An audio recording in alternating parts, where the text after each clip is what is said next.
नमस्कार.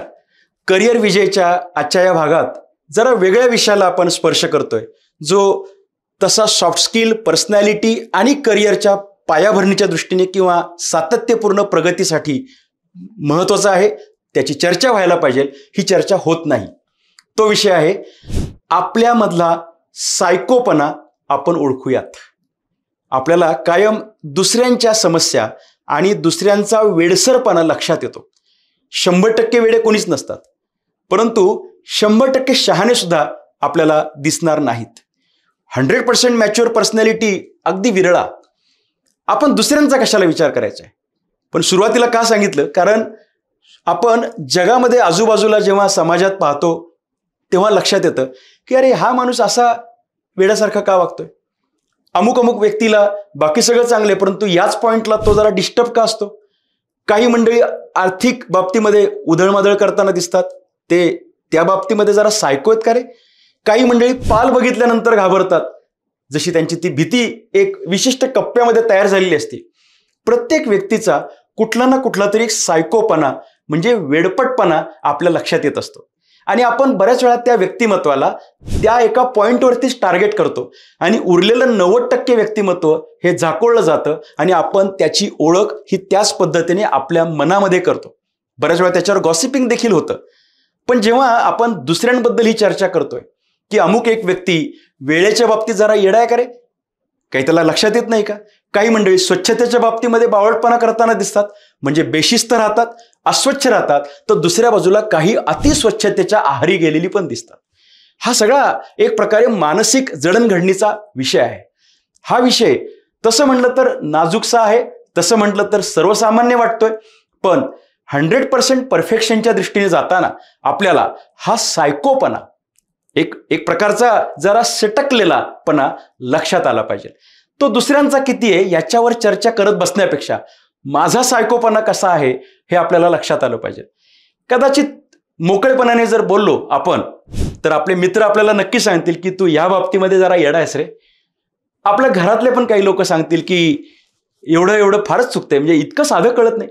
तर गंमत अशी आहे की वयाच्या 20-21 पर्यंत जर आपण तो जर गुण आपण कॅरी केला असेल किंवा त्याला वाढवलेलं असेल तर 100% स्वभावाला औषध नसतं आणि कुत्र्याचं शेपूट वाकडं ते वाकडं या पद्धतीने आपल्या शेवटापर्यंत हा दुर्गुण किंवा हा सायकोपणा आपल्याला कॅरी करता येतो, करावा लागतो आणि आपल्याला त्याची झळ बसते, आपल्या कुटुंबाला झळ बसते, आपल्या आजूबाजूच्या लोकांना त्याची झळ बसते. आपण आपल्यातला सायकोपणा शोधला पाहिजे. कोणत्या गोष्टीतून आपण जरा वेड्यासारखं करतो. म्हणजे उदाहरणार्थ काही मंडळी अशी सायको असतात की सिग्नल लागल्यानंतर हिरवा पडायच्या आधी लाल सिग्नल लागल्यानंतर गाडी दामटणारे असतात. ही सायकोच आहेत. ही माणसं ही काही बाकी ठिकाणी 90% मार्क असतील, इथं सगळ्या ठिकाणी टापटीप असतील, पण त्या सिग्नल पॉइंटला ते तर काही उलटं पण आहे की अचानक गाडी ब्रेक दाबून स्वतःची पण गाडी थांबवली आणि मागची पण धडकली. म्हणजे टोकाची उदाहरणं म्हणजे सायकोपणा आहे. स्वच्छतेच्या बाबतीत मी जसं बोललो की भयंकर अस्वच्छ असणं आणि भयंकर स्वच्छतेचा आग्रह धरणं ह्या दोन्ही केसेस ह्या सायकोपणामध्ये मोडल्या जाऊ शकतात, जेव्हा ते तुमच्या दैनंदिन जीवनामध्ये अडथळा निर्माण करतील. म्हणजे आपल्याला बारीकपणे पाहावं लागेल की माझ्यामध्ये असा कोणता एक विक्षिप्त गुण आहे किंवा दुर्गुण आहे की जो इतरांमध्ये नाही आणि माझ्यामध्येच आहे. मला असं वाटते की या प्रक्रियेमध्ये म्हणजे कधी कधी सहजपणे झालेल्या विनोदाला मोठ्याने हसणारी माणसं ही जरा सायकोच वाटतात. कधी कधी विनोदी वातावरण चालू असताना माझ्याबद्दल चाललंय का असं वाटून घेणारी माणसं पण सायकोच आहेत. संशयी माणसं ही त्या त्या कप्प्यांमध्ये ही सायकोच असतात. काहींचा संशय हा पैशांबद्दल असतो, काहींचा संशय हा त्यांच्या रिलेशनबद्दल असतो, काहींचा संशय हा प्रगतीमधला कुणाच्या अन्य प्रगतीबद्दल, अन्य लोकांच्या प्रगतीबद्दल असतो. काही साशंक असतात स्वतःबद्दल. माणसं रिलेशनशिपमध्ये म्हणजे एकमेकांची रिलेशनशिप म्हणजे मित्र, त्यासोबत आई वडील यांच्यासोबत असलेलं नातं, मुलांशी असलेलं पालकांचं नातं, शिक्षक विद्यार्थी यांचं नातं, कुठेतरी मनाच्या आतल्या कप्प्यामध्ये काहीतरी एक नकारात्मक बिंदू तयार झालेला असतो. हा बिंदू त्याच्यावरती आपण आपले मनाचे श्लोक लावत असतो आणि याला राईचा पर्वत करणे हा जो प्रकार असतो तो आपण त्याच्यामध्ये करत असतो. आणि म्हणून सर्वसामान्यतः अगदी योग्य वाटणारा व्यक्ती एका कुठल्या तरी पॉइंटला येडपटपणा दाखवायला लागतो. म्हणजे इतर ठिकाणी दानशूर असलेला व्यक्ती अचानक वर्गणी मागायला आलेल्या लोकांना काहीतरी घालून पाडून बोलतो आणि त्यांच्याशी दुश्मनी करून घेतो. ही अशी अनेक उदाहरणं देता येतील ज्याच्यामध्ये प्रत्येक व्यक्तीचा सायकोपणा हा त्या समोरच्यांना कळत असतो. पण अनेकदा हे बारीक बारीक मुद्दे हे लोक त्याच्यापर्यंत पोहोचवत नसतात. जसं की सर्वसामान्य रस्त्यावरती नीट गाडी चालवणारा एखादा व्यक्ती हा बरोबर वळणाच्या रस्त्याला, स्लिपरी रस्त्याला जोरात गाडी चालवतो. आता हा त्याचा सायकोपणा हा त्याच्या घरातल्यांनी, मागे बसलेल्यांनी सांगणं गरजेचं आहे. अदरवाईज 10 वेळा पडला नाही परंतु 11व्या वेळेस तो व्यक्ती घसरून पडू शकतो. आयुष्याच्या सुद्धा वाटचालीमध्ये अशा कुठल्या तरी वळणावरती हा जोपासलेला सायकोपणा आपल्याला अडथळा ठरू शकतो. तो भीतीबद्दल असू शकतो, तो संशयाबद्दल असू शकतो, तो काटेकोरपणाबद्दल असू शकतो. काही मंडळी इतकी काटेकोर असतात की शर्ट घालताना सुद्धा त्याची 2 टोकं जी आहेत दोन्ही बाजूची ही जोडली गेलीत का इथपर्यंत पाहणारी. काही मंडळी विशिष्ट पद्धतीनेच वागणारी असतात. भयंकर शिस्त पाळणं हा सुद्धा कधी कधी त्याच्या कुटुंबाच्या दृष्टीने अडचणीचा मुद्दा बनू शकतो की अमुक एक गोष्ट केल्याशिवाय मी पुढे जाणार नाही. मनामध्ये एक विकृती तयार झालेली असती. ती तसं म्हटलं तर शिस्त ही चांगलीच गोष्ट आहे, परंतु त्याचा कुठेतरी कळस किंवा एक्स्ट्रीम लेवल जर आला तर समजावं लागेल की ही व्यक्ती सायको कॅटेगरीमध्ये त्या पर्टिक्युलर पॉइंटला आहे. संपूर्ण व्यक्तिमत्व तर परफेक्टच आहे पण ह्याच्यामधला हा काळा डाग हा समोरच्यांना कळतो. तसं आपल्या समोरच्यांना हे काही कळतंय का हे आपल्याला तपासून बघावं लागेल. आपण बऱ्याच वेळा आपल्या दोषांबद्दल समोरच्याचं ऐकत नाही, स्वतः पण विचार करत नाही. समोरच्याचं बोलणं चालू झालं की आपण त्याच्याशी वाद घालू शकतो. मला असं वाटतं की आपण सगळेजण एक प्रयोग करूयात. माझ्या सकट आपण सगळेजण एक प्रयोग करूयात. आपल्या जवळच्या लोकांना विचारूयात की मी कुठे जरा येडपटपणा करतो जरा सांगता का. कुणी सांगेल की तू झोपण्याच्या बाबतीमध्ये, सकाळी उठण्याच्या बाबतीमध्ये, व्यायामाच्या बाबतीमध्ये, पाणी पिण्याच्या बाबतीमध्ये, काही वाईट सवयींच्या बाबतीमध्ये तुझा जरा एक्स्ट्रीमिझम दिसतोय बरं का. ही उत्तरं त्यांची सगळ्यांनी ऐकून घेऊयात.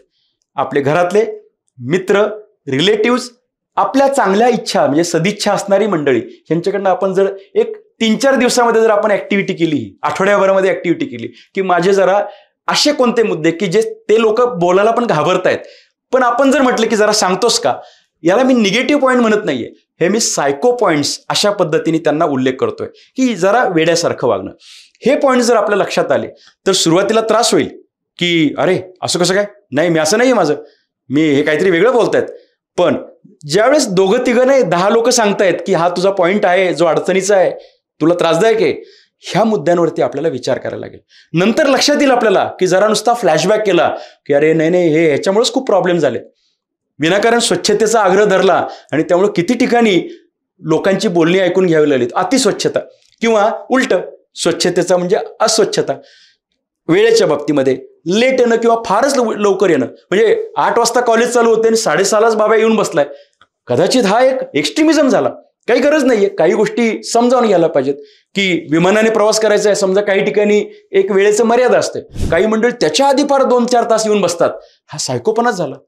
त्यामुळे संशय, शंका या बाबतीमध्ये ह्या सगळ्या गोष्टी असतील, त्यातल्या गोष्टी नमूद केल्या की आपल्या लक्षात येईल की आपण याच्यावरती काम करायची गरज आहे. कारण दैनंदिन जीवनात, वैयक्तिक जीवनात, समाजात वावरताना आणि प्रोफेशनल लाईफमध्ये हा सायकोपणा आपल्या प्रोफेशनचा अडथळा बनू शकतो.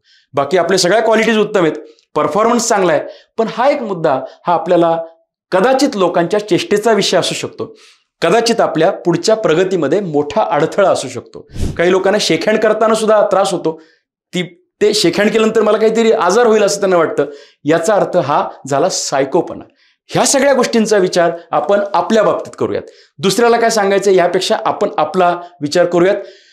मला असं वाटतं की तुम्ही कॉमेंट बॉक्समध्ये सुद्धा सांगू शकता, लिहू शकता की तुम्हाला तुमच्याबद्दल किंवा तुमच्या एखाद्या जवळच्या व्यक्तीबद्दल नाव न टाकता काही सायकोपणा किंवा जाणवलेले सायकोपणा समाजातले, जवळच्या व्यक्तींचे किंवा अन्य कुणाचे, हे टाकू शकता का? स्वतःबद्दलचे काही टाकता येतील का? एखाद्या मुद्द्यावरती आपल्याला त्याच्यातून बाहेर पडण्यासाठी आपण काय ठरवलंय का, हे आपण कॉमेंट बॉक्समध्ये लिहूयात किंवा टाकूयात, जेणेकरून अनेकांना लक्षात येईल की अरे हे मुद्दे जरा निगेटिव्ह किंवा नेक पॉइंट्स आहेत आणि आपल्याला याच्यावरती एक विचार करून याच्यातून बाहेर पडावं लागेल. जर वयाच्या 25-30च्या आसपास कोणत्याही वयात चालेल, परंतु जरा लवकरात लवकर आपण या सायकोपणातून बाहेर पडलो तर मला निश्चितपणे असं वाटतंय की आपले व्यक्तिमत्वातला एखादा डार्क कंगोरा हा सुधारला जाईल, तो प्रकाशमान होईल आणि आपलं व्यक्तिमत्व अधिक प्रकाशमान बनून अधिक प्रगतिशील बनू शकेल. तर आपण आपले सायकोपणा शोधूयात आणि त्याच्यावर काम करूयात. धन्यवाद.